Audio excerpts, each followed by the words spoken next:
পেশাগত দায়িত্ব পালনরত সাংবাদিকদের অকথ্য ভাষায় গালিগালাজ ও মারতে উদ্যত হওয়ার অভিযোগপত্র যেটা আপনারা দিয়েছেন, আমি সেটি গ্রহণ করলাম।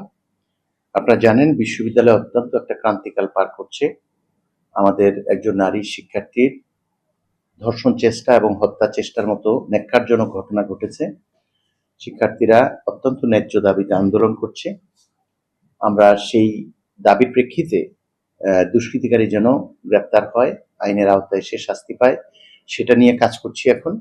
একই সঙ্গে প্রশাসনের পক্ষ থেকে কোনো অবহেলা আছে কিনা প্রক্রিয়াল বডি কিংবা আমাদের নিরাপত্তা শাখার, সেটার জন্য একটা তদন্ত কমিটি করেছি, যেটা দিনরাত কাজ করে একটা সময়সীমার মধ্যে রিপোর্ট দেওয়ার বাধ্যবাধকতা আছে।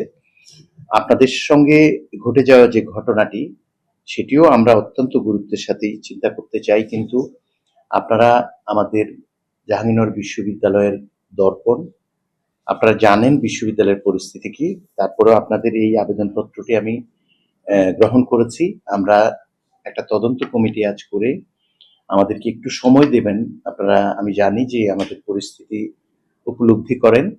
আমাদের শিক্ষকরা এই তদন্ত কমিটিতে কাজ করে, যারা এখন কাজ করছে অন্য কমিটিতে।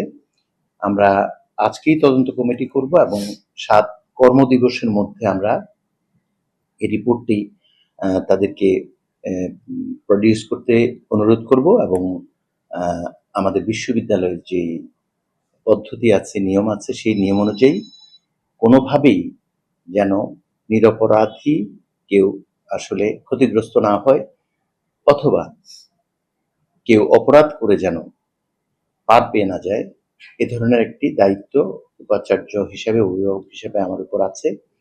আমি বিশ্বাস করি তদন্ত কমিটি অত্যন্ত নিরপেক্ষভাবে এই বিষয়টি উপস্থাপন করবে এবং আমাদের পক্ষে সঠিক সিদ্ধান্ত নেওয়া সম্ভব হবে। আপনাদের ধৈর্য এবং সহযোগিতার জন্য প্রতিবারের মতো আবারও আপনাদের ধন্যবাদ জানাচ্ছি। লোডশেডিং কিংবা ঘরের বাইরের তীব্র গরমে ওয়ালটন রিচার্জেবল ফ্যান থাকলে থাকবে শুধু বাতাস আর বাতাস।